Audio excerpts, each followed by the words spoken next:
Hi dears, അസ്സാം വലൈക്കും. Welcome back to another vlog. എന്തൊക്കെയുണ്ട്, എല്ലാവർക്കും സുഖമല്ലേ? അപ്പോൾ ഇന്നിതാ ഞാൻ വീണ്ടും ഒരു ഡേ ഇൻ മൈ ലൈഫായിട്ടാണ് കേട്ടോ വന്നിട്ടുള്ളത്. ഇന്ന് ഞാൻ ക്ലാസ് പോയിട്ടില്ല.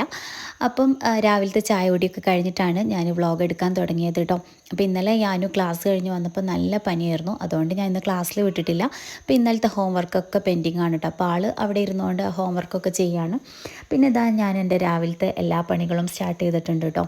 അപ്പോൾ ഇനി അടിച്ച് വരുന്നതിൻ്റെ ഇടയിൽ ഞാനിതാ അലക്കാനുള്ള മെഷീനിൽ ഇട്ടിട്ടുണ്ട്.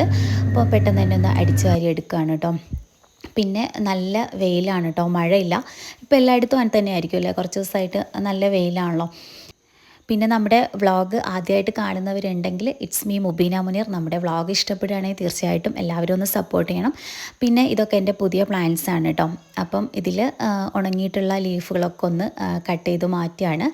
അപ്പോൾ ഇതൊക്കെ ഒന്ന് സെറ്റ് ചെയ്യണം കേട്ടോ. അപ്പോൾ ഞാൻ ഒരുപാട് മണി പ്ലാന്റ് വെള്ളത്തിലിട്ട് വേരൊക്കെ സെറ്റ് ചെയ്ത് വെച്ചിട്ടുണ്ട്. പിന്നെ നല്ല മഴയല്ലേ ഇപ്പം, അപ്പം മഴയൊക്കെ ഒന്ന് കുറഞ്ഞതിന് ശേഷം ഒന്ന് സെറ്റ് ചെയ്യണം കേട്ടോ. അപ്പോൾ ഇതേപോലെ കുറേ വെള്ളത്തിലിട്ട് വെച്ചിട്ടുണ്ട്.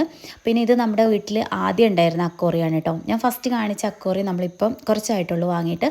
അപ്പോൾ ഇതിൽ കുറച്ച് മീൻ ആദ്യം ഉണ്ടായിരുന്നു കേട്ടോ.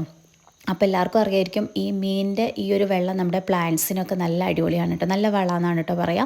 അപ്പോൾ ഇതാ ഈ പ്ലാന്റ്സിനൊക്കെ ഞാനിതൊന്ന് ഒഴിച്ചു കൊടുക്കുന്നുണ്ട്. അപ്പോൾ ഇതിൻ്റെ ഇടയിൽ നമ്മുടെ അലക്കൽ ഏകദേശം കഴിഞ്ഞു തുടങ്ങിയിട്ടുണ്ട് കേട്ടോ. അപ്പോൾ സെമി ഓട്ടോമാറ്റിക് ആയതുകൊണ്ട് തന്നെ ഇടയ്ക്കിടയ്ക്ക് ഇങ്ങനെ ഇതിൻ്റെ ഉള്ളിലൊന്ന് കയറി ഇറങ്ങണം. അതൊരു പണി തന്നെയാണല്ലേ. ഓട്ടോമാറ്റിക്കാണ് നല്ലതെന്ന് പലരും പറയും, പക്ഷേ എനിക്ക് കുറച്ചുകൂടെ വൃത്തിയായിട്ട് ഫീൽ ചെയ്യൽ ഇതാണ്. കാരണം എൻ്റെ വീട്ടിലൊക്കെ ഓട്ടോമാറ്റിക്കാണ് കേട്ടോ. അപ്പോൾ എന്തായാലും ആ പണികളും ഇതിൻ്റെ ഇടയിൽ ഞാനിങ്ങനെ ചെയ്ത് തീർക്കുന്നുണ്ട്. പിന്നെ ഞാൻ മേലെ അടിച്ച് വാരി വരുന്ന സമയത്ത് നമ്മൾ അവിടെ ഒരു പ്ലാന്റ് വെച്ചിട്ടുണ്ടായിരുന്നു കേട്ടോ. അപ്പം മേലേക്ക് അങ്ങനെ എപ്പോഴും കയറി ഇറങ്ങൂല, അതുകൊണ്ട് തന്നെ അതെൻ്റെ ശ്രദ്ധയിൽ പെട്ടില്ല. അത് വെള്ളമില്ലാതെ ഇങ്ങനെ ഡ്രൈ ആയി കിടക്കുന്നുണ്ട്, ലീഫൊക്കെ വാടി തുടങ്ങിയിട്ടുണ്ട് കേട്ടോ. അപ്പം കുറച്ച് വെള്ളം ഒഴിച്ചു കൊടുത്തിട്ടുണ്ട്. പിന്നെ ബാക്കിയുള്ളതും കൂടി ഒന്ന് അടിച്ച് വാരി എടുക്കലാണ് കേട്ടോ.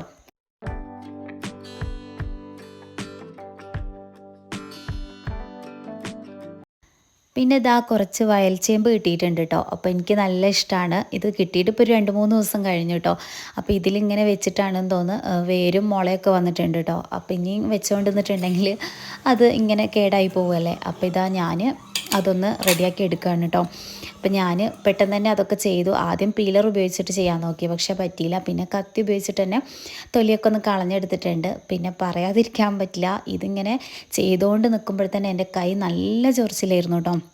അപ്പം പെട്ടെന്ന് ഞാൻ ചെയ്ത് തീർക്കാനായിട്ട് നോക്കി. പിന്നെ ഇതാ കഴുകി വെച്ചിട്ടുണ്ടായിരുന്ന ചേമ്പ് കുക്കറിൽ ഇട്ട് കൊടുത്ത് ഒരു 3-4 പച്ചമുളകും ഇട്ട് ആവശ്യത്തിന് ഉപ്പും കുറച്ച് വെള്ളവും ചേർത്തിട്ട് ഒരു 1-2 വിസിൽ നന്നായിട്ടൊന്ന് കുക്ക് ചെയ്തെടുക്കുകയാണ് കേട്ടോ. ഈ സമയത്തൊക്കെ എൻ്റെ കൈ ചൊറിഞ്ഞിട്ട് ഒരു രക്ഷയില്ല കേട്ടോ. ഞാനതിങ്ങനെ വറുക്കാനോട് പറഞ്ഞുകൊണ്ടിരിക്കുകയായിരുന്നു. അപ്പോൾ ഇതൊക്കെ ഒന്ന് ക്ലീൻ ചെയ്തിട്ട് ഞാനൊരു പ്ലേറ്റിലേക്കായിരുന്നു കേട്ടോ. അപ്പോൾ കുറച്ച് ഞാൻ മാറ്റി വെച്ചിട്ടുണ്ട്. ഇതെന്തായാലും ഒന്ന് നട്ടു നോക്കാം, കാരണം ഇത്രയും മുള വന്നിട്ടുണ്ട്, നല്ല വേരൊക്കെ ഉണ്ടല്ലോ. അപ്പോൾ ഒന്ന് നടാമെന്ന് വിചാരിച്ചു. അപ്പോൾ ഞാൻ നമ്മുടെ ചേമ്പിൻ്റെ വേസ്റ്റ് കളയാൻ പോയപ്പോൾ നമ്മുടെ പച്ചമുളക് ചെടിയിൽ ഇത്രയും പച്ചമുളക് കിട്ടിയിട്ടുണ്ട് കേട്ടോ. പിന്നെ ഞാൻ പാത്രം കഴുകുകയാണ്. അപ്പം ഇനി ബാക്കിയുള്ള ജോലികളൊക്കെ കഴിഞ്ഞു കേട്ടോ. ഇനി കുറച്ച് മീൻ പൊരിക്കാനുണ്ട്. അയിലക്കുട്ടികളാണ് കേട്ടോ. അപ്പം അത് ഞാൻ മസാല ആക്കി വെച്ചിട്ടുണ്ടായിരുന്നു. ഇനി അതൊന്ന് പൊരിക്കണം. അപ്പോൾ നമ്മുടെ ചേമ്പ് നല്ല രീതിയിൽ കുക്കായി കിട്ടിയിട്ടുണ്ട് കേട്ടോ. ഒട്ടും വെള്ളമല്ല കേട്ടോ. ഇനിയും വെക്കുകയെന്നുണ്ടെങ്കിൽ ശരിക്കും അടി പിടിച്ചിട്ടുണ്ടാവും കേട്ടോ. അപ്പോൾ ഇതേപോലെ ഞാൻ നന്നായിട്ടൊന്ന് ഉടച്ചെടുത്തിട്ടുണ്ട്. പിന്നെ ഇതൊന്ന് കടുകിൽ വറവിടണം കേട്ടോ. അപ്പോൾ നല്ല നമ്മുടെ വെളിച്ചെണ്ണയിൽ ആവശ്യത്തിന് കടുകും അതുപോലെ തന്നെ നമ്മുടെ കറി ലീവ്സും ചേർത്ത് കൊടുത്തിട്ട് നമ്മൾ കുക്ക് ചെയ്ത് വെച്ചിട്ടുള്ള ഈ ഒരു ചേമ്പ് ഇതിലേക്ക് ഇട്ട് കൊടുത്തിട്ടുണ്ടെങ്കിൽ വാവ്, അടിപൊളിയായിരിക്കും കേട്ടോ. കാരണം എനിക്ക് അത്രക്കും ഇഷ്ടമാണ്. എനിക്ക് മാത്രമല്ല, എൻ്റെ വീട്ടിൽ എൻ്റെ അനിയത്തിക്കും ഉപ്പച്ചിക്കൊക്കെ ഒരുപാട് ഇഷ്ടമാണ് കേട്ടോ ഈ ചേമ്പ്.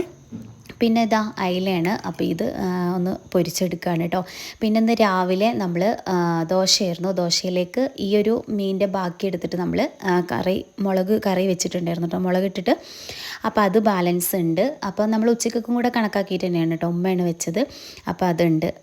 പിന്നെ വാക്ക വെള്ളിയാഴ്ചയാണ്, അപ്പോൾ ഇന്ന് പള്ളിയിൽ പോവാണ് കേട്ടോ. അപ്പോൾ ഹെൽമെറ്റ് മറന്നപ്പം ഞാനത് എടുത്തുകൊണ്ട് കൊടുത്താണ്. അപ്പം കണ്ടില്ലേ, നല്ല ഒരു ക്ലൈമറ്റാണ് കേട്ടോ. പള്ളിയിലൊക്കെ പോകാൻ എല്ലാവർക്കും എന്താ പറയുക, ബുദ്ധിമുട്ടൊന്നും ഉണ്ടായിട്ടുണ്ടാവില്ല. പിന്നെ ഞാൻ അങ്ങനെ പുറത്തേക്ക് നോക്കി നിൽക്കുമ്പോഴാണ് പഠിച്ചവനെ മീൻ അടുപ്പത്തുണ്ടല്ലോ എന്ന് ഓർമ്മ വന്നു കേട്ടോ. വേഗം വന്നു കിച്ചണിലോട്ട്. അങ്ങനെ മീനൊക്കെ ഒന്ന് മറിച്ചിട്ട് വെച്ചു കേട്ടോ.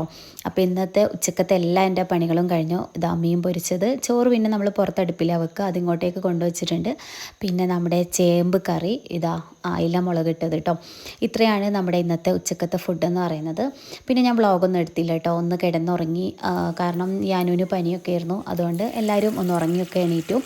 പിന്നെ ഫ്രിഡ്ജിൽ നമ്മുടെ നെയ്യപ്പത്തിൻ്റെ ബാറ്റർ ബാക്കിയുണ്ടായിരുന്നു കേട്ടോ. അപ്പം ഞാൻ കുറച്ച് നെയ്യപ്പം ചുട്ടു. ഇതാ നമ്മുടെ കട്ടൻ ചായ ഉണ്ട് കേട്ടോ. ആ സമയത്ത് യാൻമോൻ ഇതാ പഠിക്കാനിരുന്നിട്ടുണ്ട്, കുറേ ലെറ്റേഴ്സ് എഴുതാനും കാര്യങ്ങളൊക്കെ ഉണ്ട്. പിന്നെ ഇതാ ഞാൻ ചായ കുടിച്ച പാത്രങ്ങൾ കൈയോടെ കഴുകി വെക്കുകയാണ് കേട്ടോ. കാരണം നമ്മൾ പാത്രങ്ങളൊക്കെ കിച്ചണിൽ ഇങ്ങനെ കൂട്ടിയിട്ടിട്ടുണ്ടെങ്കിൽ നമുക്ക് തന്നെയാണല്ലോ പണി കിട്ടുക.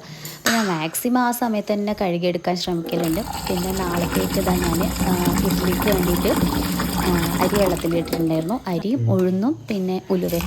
അപ്പോൾ അതൊന്ന് നന്നായിട്ട് ഒന്ന് അരച്ചെടുക്കാണ് കേട്ടോ. ഇപ്പം എന്താ പറയുക, അധികം മഴയൊന്നുമില്ല, എന്നാലും ഒരു തണുപ്പ് ക്ലൈമറ്റ് ആയതുകൊണ്ട് പൊന്തി വരാൻ വേണ്ടിയിട്ട് ഞാൻ ചെയ്യുന്ന ചെറിയൊരു ടിപ്പും കൂടെ ഇതിൽ ഷെയർ ആക്കുന്നുണ്ട്. അപ്പോൾ ഞാനിതാ ബാച്ചായിട്ടാണ് അരി അരച്ചെടുക്കുന്നത് കേട്ടോ. അപ്പോൾ ഇതേപോലെ ഒരു കുഞ്ഞി കുടുക്കയിലേക്ക് നമ്മുടെ ബാറ്ററൊക്കെ ഒഴിച്ചു കൊടുത്തിട്ടുണ്ട്. അതിനുശേഷം ഞാനിതാ കുറച്ച് നമ്മുടെ ചൂടുവെള്ളം നന്നായിട്ടൊന്ന് തിളപ്പിച്ചെടുക്കുന്നുണ്ട് കേട്ടോ, വെള്ളം. അതിനുശേഷം റൈസ് കുക്കറിലേക്ക് ഇതുപോലെ ഇങ്ങനൊരു പാത്രം വെക്കും. അതിലേക്ക് നമ്മൾ ഈ തിളപ്പിച്ച ഈ ഒരു ചൂടുവെള്ളം ഉണ്ടല്ലോ, അതിങ്ങനെ ഒഴിച്ചു കൊടുക്കുകയാണ് കേട്ടോ ചെയ്യുക. എന്നിട്ട് ഇതിൻ്റെ മുകളിലാണ് ഞാൻ നമ്മുടെ ബാറ്റർ ചെമ്പ് ഇറക്കി വെക്കുക കേട്ടോ. അപ്പോൾ നന്നായിട്ട് പൊന്തി വരും. ചിലർ ചൂടുവെള്ളത്തിലേക്ക് ഡയറക്റ്റായിട്ട് ഇറക്കി വെക്കലുണ്ട്, പക്ഷെ ഞാൻ അടിയിൽ വെള്ളം വെച്ചിട്ട് അതിൻ്റെ മേലെ ഇതേപോലെ വെച്ച് കൊടുക്കുക കേട്ടോ ചെയ്യാൻ. നല്ല രീതിയിൽ പൊന്തി വരും കേട്ടോ. പിന്നെ ഇതാ ഇത്രയും നേരം നല്ല വെയിലായിരുന്നല്ലോ, ഇപ്പോൾ ഇതാ നല്ല തകർപ്പൻ മഴയാണ് കേട്ടോ. പിന്നെ ഞാൻ മോനെ പഠിപ്പിക്കലും നിസ്കാരവും ഓത്തും കാര്യങ്ങളൊക്കെ ആയിട്ട് പിന്നെ ഞാൻ വീഡിയോ കാര്യമായിട്ടൊന്നും എടുക്കാൻ പറ്റിയിട്ടില്ല. കാരണം ഞാൻ മോന് പനിയായതുകൊണ്ട് പെട്ടെന്ന് തന്നെ ഫുഡൊക്കെ കൊടുത്ത് അവനെ ഉറക്കാനുള്ള പരിപാടിയൊക്കെ ആയിരുന്നു കേട്ടോ. അപ്പോൾ നല്ല മഴ പെയ്യുന്നുണ്ട്. അപ്പോൾ നമ്മുടെ ഇന്നത്തെ വ്ളോഗ് ഇത്രയേ ഉള്ളൂ. നിങ്ങൾക്ക് എല്ലാവർക്കും ഇഷ്ടമായിട്ടുണ്ടെങ്കിൽ തീർച്ചയായിട്ടും നിങ്ങളുടെ ഫാമിലി ഫ്രണ്ട്സ് എല്ലാവർക്കും ഒന്ന് ഷെയർ ചെയ്ത് കൊടുക്കണം. അപ്പോൾ ഇതുപോലെയുള്ള വീഡിയോസുമായിട്ട് ഞാൻ വീണ്ടും വരുന്നതായിരിക്കും. അതുവരേക്കും എല്ലാവരോടും ടാറ്റാ ബൈ, അസ്സലാമു അലൈക്കും.